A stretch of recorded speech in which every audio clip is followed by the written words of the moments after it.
सभी साथियों का इस धर्मेश बुद्धिस्ट चैनल पर हार्दिक सुस्वागतम। सभी साथियों को प्यार भरा सप्रेम नमो बुद्धाय। जय भीम साथियों, आपके लिए फिर एक नया विषय भरा वीडियो लाया हूं। शीर्षक है दान का महत्व। शुद्ध धम्म चेतना से दिया गया दान महाफलदायी होता है, जो कि हमारे रोगी चित्त को निरोगी बनाता है। कृपणता, कठोरता, कटुता, स्वार्थपरता, संकुचितता और निरस्ता से भरे हुए चित्त को उदार, मृदुल, कोमल, सौम्य, विशाल, परमार्थी और सरस बनाता है। यही तो चित्त की स्वास्थ्यता है। दान देना गृहस्थ का बुनियादी धम्म है। इस देश की प्राचीनतम धम्मीय परंपरा में सदा ही दान का विशिष्ट महत्व रहा है। अतीत काल में सभी धन संपन्न गृहस्थ, पूर्व काल में महाराज व्यसंतर और पश्चात काल में महाराज हर्ष जैसे महादानी सर्वस्व दान का उच्च आदर्श स्थापित करते रहे। उनकी दान चेतना बड़ी उदात्त होती थी।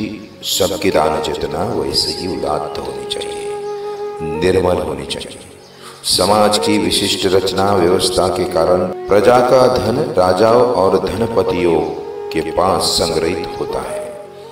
यह धन एक जगह संग्रहित ही रहा तो रुके हुए जल के समान सड़ने लगता है, सारे राष्ट्र को अस्वस्थ बनाता है।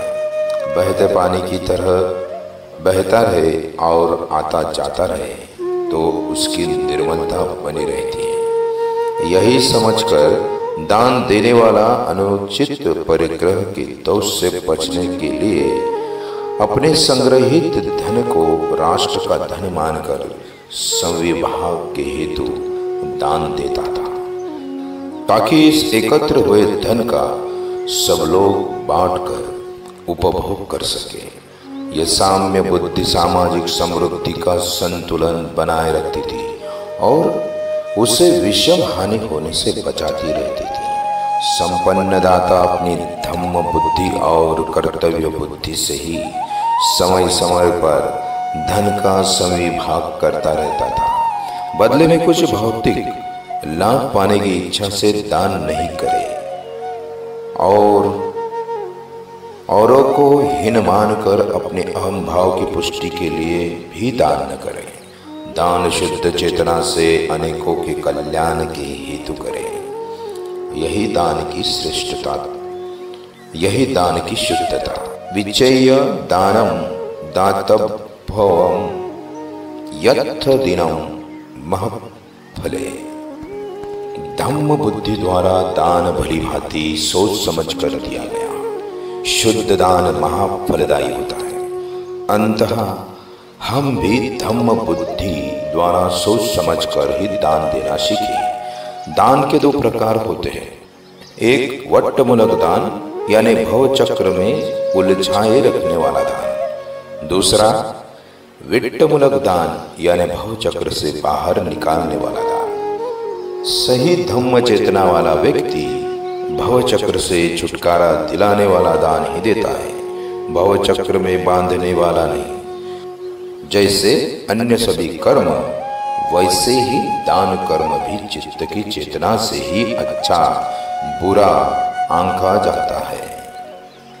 चित्त की जैसी चेतना होती है वैसा ही कर्म बीज होता है और उसी के अनुरूप प्रकृति फल पैदा करती रहती है। भवचक्र को काटने वाला विवट्टमूलक चित्त राग विहीन होता है, द्वेष विहीन होता है, मोह विहीन होता है। ऐसे चित्त से दिया गया दान ही विट्टमूलक दान होता है। लोक चक्र को छिन्न भिन्न करने वाला होता है। ऐसा दान देते हुए हम अपना किंचित ही स्वार्थ नहीं देखते। दान पाने वाले का हित सुख देखकर प्रमोदित होते हैं। जब हम औरों से मौत से मुदित होते हैं तो हमारा चित्त निर्मल होता है, मृदुल होता है, स्वार्थ परक, संकुचितता और कठोरता से भी मुक्त होता है।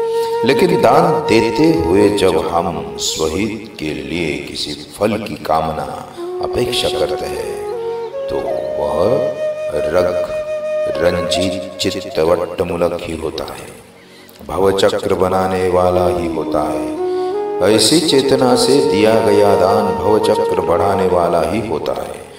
दान के फलस्वरूप लौकिक सुख वैभव की कामना करे, कीर्ति पथ की कामना करे, मान सम्मान की कामना करे, लाभ सत्कार की कामना करे, अपवर्ग की कामना करे, तो इन कामनाओं से अभिभूत हुआ चित्त बंधन युक्त ही होता है, बंधन मुक्त नहीं। इस दान का फल बांधने वाला ही होता है, खोलने वाला नहीं। अंतः रग रंजित चित्त से दान देना बुरा है, परंतु उससे भी बुरा है द्वेष दूषित चित्त से दान देना। वह तो हमारे लिए और भी अनर्थ का कारण बन जाता है। धम्म के नाम पर पाप कमाने वाली क्रिया हो जाती है। दिया गया धन तो खोते ही है, परंतु साथ साथ अकुशल चित्त के आधार पर दिया गया कर्म हमारे अमंगल और अकुशल का हेतु बनता है। उदाहरणों से समझे कि हम द्वेष चित्त से दान कैसे देते। उदाहरण क्रमांक 1। एक भिखमंगा किसी के दरवाजे पे खड़ा होकर पुकार रहा है, बाबा माई पैसा दे, बाबा पैसा दे, माई पैसा दे। तो यजमान उसकी उस बार बार की पुकार से झल्ला कर उसकी ओर 5 पैसे का सिक्का फेंकता है कि भला टले। उस समय यजमान का चित्त क्रोध और घृणा से भरा होता है। उदाहरण क्रमांक 2।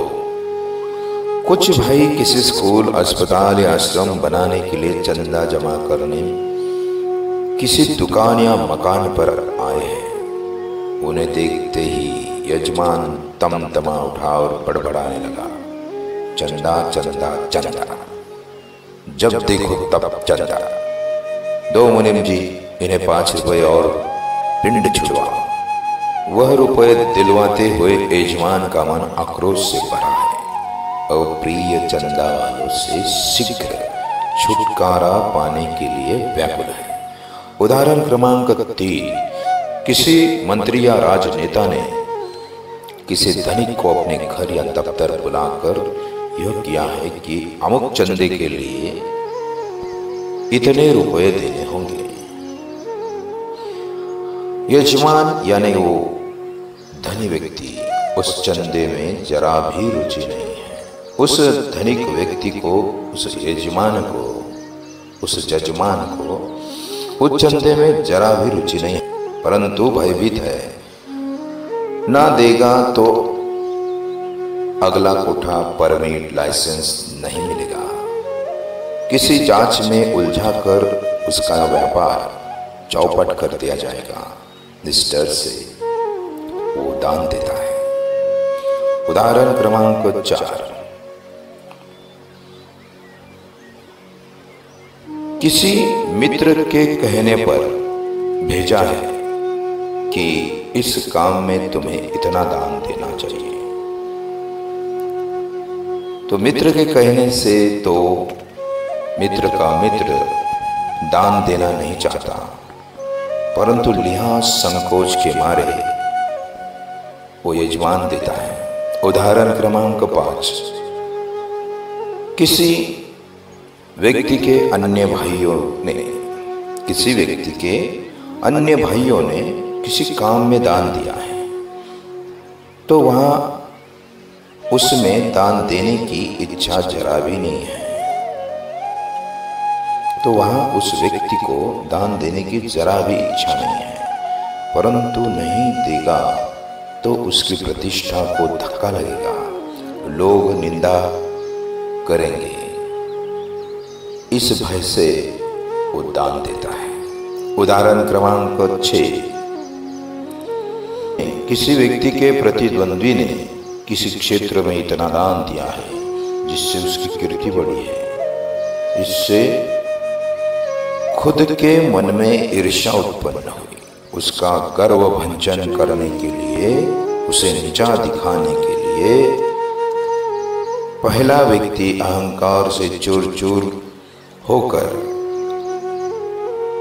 उससे अधिक दान देता है। इस प्रकार क्रोध, झुलझुलाहट, चिड़चिड़ाहट, घृणा, भय, लिहाज, संकोच, प्रतिस्पर्धा, ईर्ष्या, वैमनस्य, दर्प, अभिमान यदि दौर मनुष्यता पूर्ण चेतना से जो दान देता है और देने के बाद में उसे याद करके पश्चाताप करता है, मन मलिन करता है, तो ऐसी दुर्मन चेतना का दान देने के लिए हितकारी तो बिल्कुल ही नहीं होता है, बल्कि अमंगल अहित का भी कारण होता है। धम्म चेतना से किए गए सभी कर्म मंगलकारी, कल्याणकारी होते हैं। अधम्म चेतना से किए गए सभी कर्म अमंगलकारी, अनर्थकारी होते हैं। अंततः धम्म चेतना से दिया गया दान मंगलकारी है, अधम्म चेतना से दिया गया दान अमंगलकारी है। इससे सदा धम्म चेतना से ही दान दे।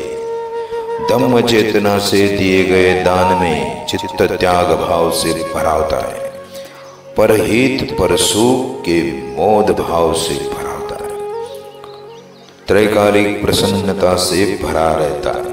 दान देने के पूर्व मन में ऐसे ही मोदकारी भाव जागते रहते हैं कि मैं दान दूंगा, मेरे दान से कितनों का भला होगा, कितनों का कल्याण होगा।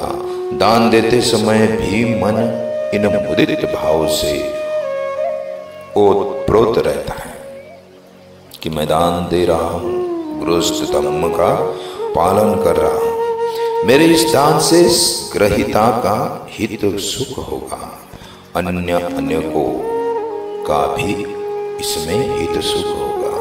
दान देने के पश्चात भी मेरा मन बार बार इन्हीं शुभ भाव से उर्मिल होते रहता है कि ओहो, मैंने उत्तम भोजन का दान दिया, जिसे खाकर उत्तम वस्त्र का दान दिया, जिसे पहनकर उत्तम दवा का दान दिया, जिसे ग्रहण कर ग्रहिता दान लेने वाले का शरीर, मन और स्वस्थ सबल होगा और शील समाधि प्रज्ञा का अभ्यास कर अपना मंगल साधेगा और अनेकों के मंगल का कारण बनेगा।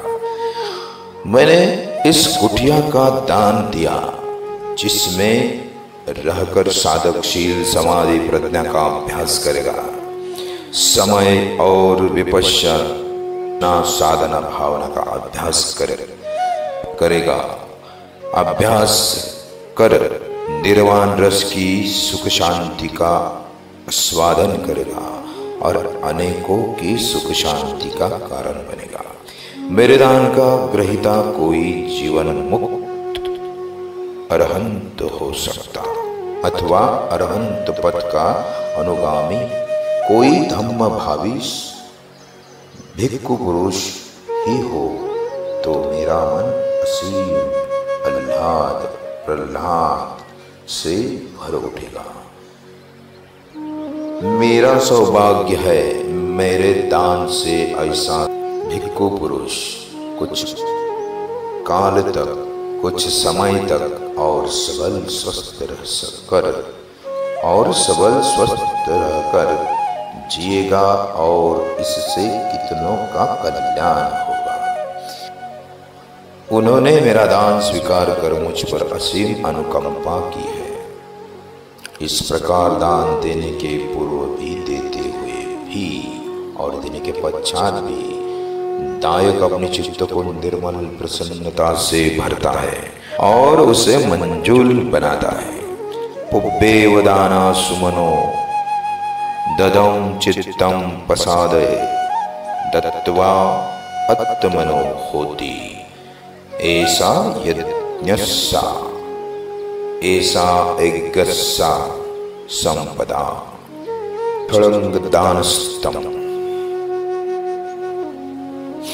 दान देने वाला देने के पूर्व सुमन होता है, देते हुए चित्त को प्रसन्न प्रसाद रस से भरता है और देने के बाद चित्त मुदित करता है।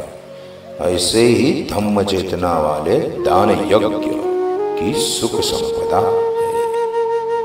नमो तस् भगवतो अरहतो सम्मा संबुद्धस्स।